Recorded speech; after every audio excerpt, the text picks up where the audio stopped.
Bienvenue dans votre magazine Intramuros. Cette semaine, nous partons à la découverte du 19e arrondissement de Paris.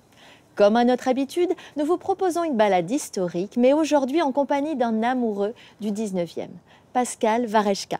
Il est l'auteur avec Martine Annabelle Arac d'un très bel ouvrage sur l'histoire du 19e et de ses transformations. Nous suivrons avec lui les traces d'un riche passé industriel et ouvrier des quartiers de la Villette et du Pont de Flandre. En forte mutation depuis le milieu des années 70, le quartier de la Villette est aujourd'hui voué à la culture musicale, théâtrale, aux loisirs et à la science. Dans un second reportage, nous découvrirons quelques lieux emblématiques de cette vitalité culturelle, sans oublier le nouveau quartier de Rosa Parks, qui sera à son terme un important secteur d'emploi. Intramuros, c'est parti! Pascal Warechka habite dans le 19e depuis plus de 30 ans. Il en connaît l'histoire et les moindres recoins. Il est intarissable sur cet arrondissement et en perpétuelle écoute du moindre de ses mouvements.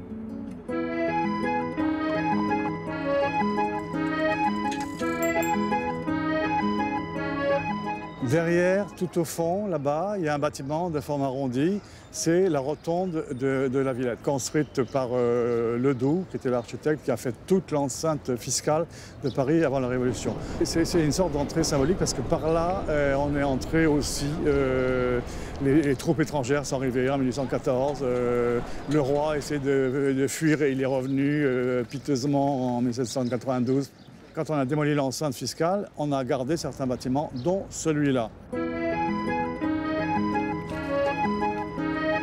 Alors, les deux cinémas des deux côtés du bassin seront des structures intéressantes par leur origine et leur histoire.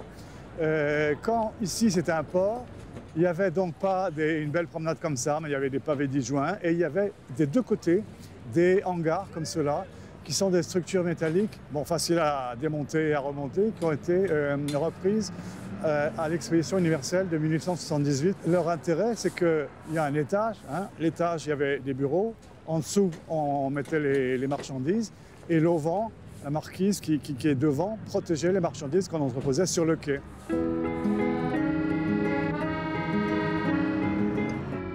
Là, derrière moi, il y a les deux, avant, il y en avait deux magasins généraux. Il y en a un qui est d'origine, l'autre a brûlé, il a été reconstruit. Ces magasins ont été construits pour entreposer des marchandises, surtout des produits alimentaires, des grains, du sucre. À la fin de la commune, comme c'est un des derniers quartiers où il y a eu des combats, les communards ont incendié ces magasins généraux. Et un texte très beau dit que pendant une semaine, ça a senti une odeur de punch, de rhum brûlé, de sucre brûlé. L'Apocalypse a pris l'odeur du punch. C'est un des derniers vestiges du port. Sur le bassin de la Villette et sur le canal Saint-Martin. Là, on est, si je puis dire, à un endroit stratégique dans cet ancien port. On est au-dessus du pont Levant. Ici, il n'y a rien qui rappelle l'existence du port, mais c'était aussi bordé d'endroits où on déchargeait du plâtre, du charbon. Il y avait un côté qui était spécialisé charbon et un côté qui était spécialisé plâtre. D'ailleurs, on appelait le quai blanc et le quai noir. Comme dans tous les ports du monde, on voit des sacs et des tonneaux. Le pêcheur à la ligne abonde autant que les reflets de l'eau. Alors ici, on est devant le fameux pont Levant de la Villette qui permettait aux bateaux de passer de cette partie juste ici qu'on appelle le petit bassin et l'autre partie derrière, le grand bassin. Pont, à l'époque de l'apogée du port où il y avait environ 10 000 bateaux qui arrivaient par an, il se levait entre 8 et 9 000 fois par an.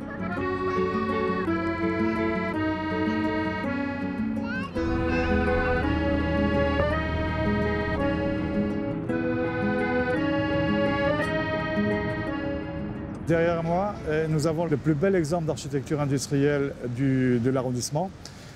Et c'est le plus important vestige de ce qu'on a appelé la cité de Buisson, c'est-à-dire les abattoirs et le marché aux bestiaux. Cette halle de style Baltard, c'était celle pour les bovins.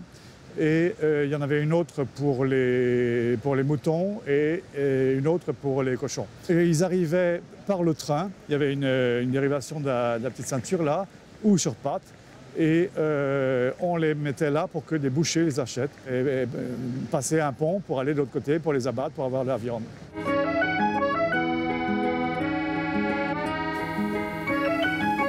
Nous sommes devant la fontaine des lions de Nubie qui a été mise là pour abreuver les animaux qui sortaient du train, entre autres, pour être vendus là au marché. Sa particularité la plus intéressante, c'est qu'elle n'a pas été construite pour cet endroit. À l'origine, elle se trouvait place de la République. Mais comme on a agrandi la place de la République, on a trouvé que la fontaine était un peu petite. Donc on l'a démontée et on l'a remontée ici.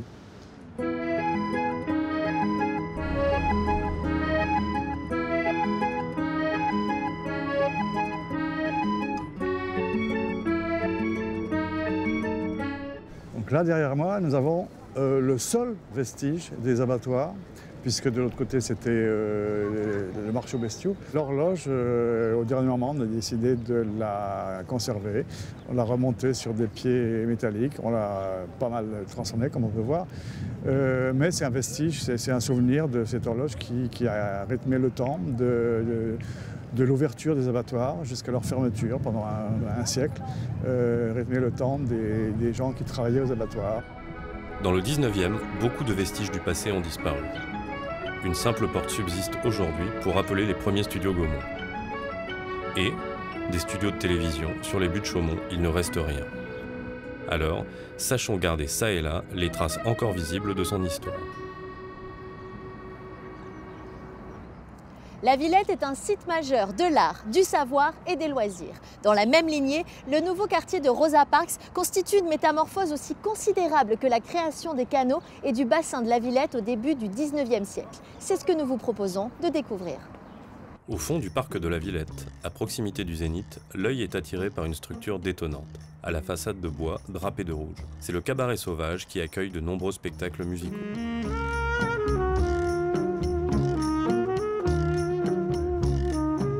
Le Cabaret Sauvage est une salle de concert implantée dans le parc de la Villette depuis 1997. C'est une salle qui est donc essentiellement une salle de concert, mais aussi une salle de clubbing. Le concept du cabaret, c'est en fait de pouvoir allier une activité de location. Cette démarche économique, en tout cas commerciale, ça nous permet aussi de faire nos propres productions, nos propres créations.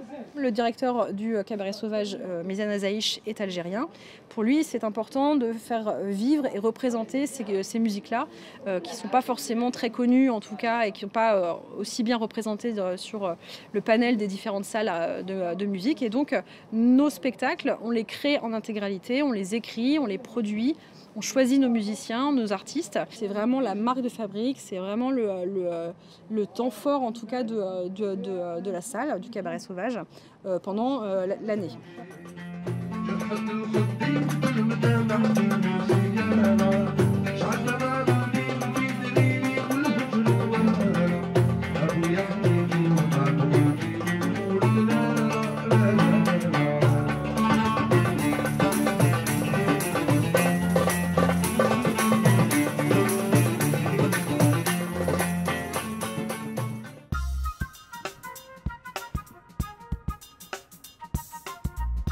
Anciennement appelée la péniche opéra, dédiée à la découverte de l'art lyrique, la péniche pop se consacre aujourd'hui à des expressions artistiques pluridisciplinaires.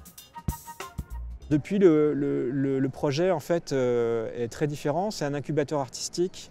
Donc l'enjeu, c'est d'accompagner des équipes artistiques qui sont la plupart pluridisciplinaires, c'est-à-dire qu'il y a autant de metteurs en scène, de théâtre, que de plasticiens, que de performeurs, que de compositeurs et compositrices ou autres. Il y a des événements qui sont ouverts au public comme les pop-conf.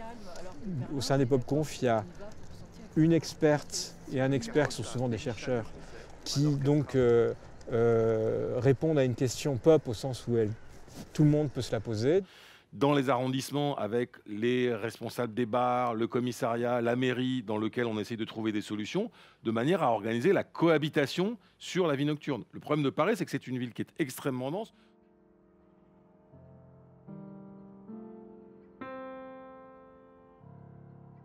Point d'orgue, amorcé en 1985 du projet de création d'un grand territoire dédié à la musique, le plus grand auditorium de France, la Philharmonie de Paris, a ouvert ses portes en janvier 2015.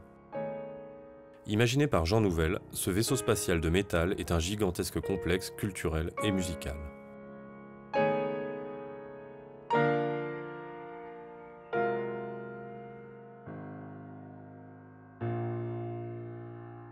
Une grande salle de 2400 places peut aussi bien accueillir un orchestre classique acoustique un soir, pour le lendemain recevoir un concert de musiques amplifiées.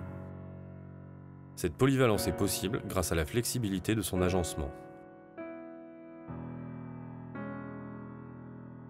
Les éléments gérant l'acoustique sont tous modulables et celle-ci est donc parfaite dans toutes les situations.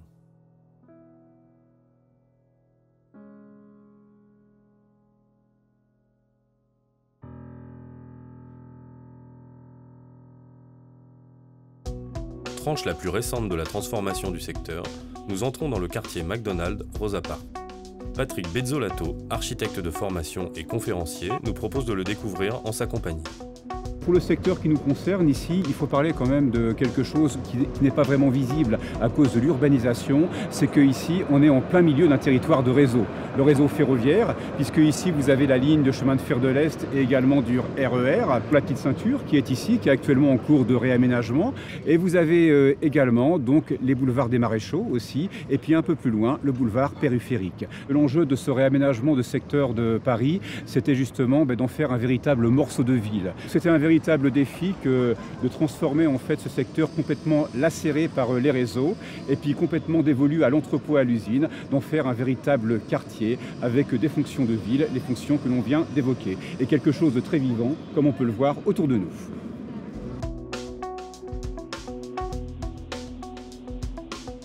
Alors ici, donc, vous avez une partie du bâtiment McDonald's qui s'appelle le Cargo. Et à cet endroit, donc sur ce tronçon, sur 15 000 m², on a fait ce qu'on appelle un incubateur numérique. Un endroit donc, où on implante et puis on accompagne les startups pour leur développement et leur création. Et on peut dire que cette reconversion marque bien un petit peu, je dirais, la nouvelle fonction du quartier. On est passé des vieilles industries du 19e siècle à celles, bien sûr, liées au numérique du 21e siècle. Alors derrière moi, vous avez le dernier secteur en fait de cette zone qui va être bientôt réaménagée, ce qu'on appelle le triangle Éole-Évangile. Ici, il est question de libérer 1,3 hectare de manière à faire un programme où il y aura quelque chose comme 440 logements. Il y aura également donc une barre d'immeubles de bureaux qui sera contre la voie de chemin de fer. Il y aura également un espace sportif de 3000 m² et surtout la caractéristique principale, c'est qu'il y aura un espace vert à cœur d'îlot de 6500 m². Ce sera le premier quartier zéro carbone de Paris.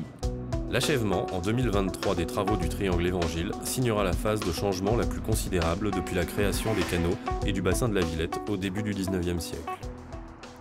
Intramuros, c'est fini pour cette semaine. Pour tout savoir sur l'histoire du 19e et le renouveau de l'arrondissement, rendez-vous sur notre site internet intramuros.com. On se retrouve la semaine prochaine pour la suite de notre parcours découverte des arrondissements de Paris. Bye bye!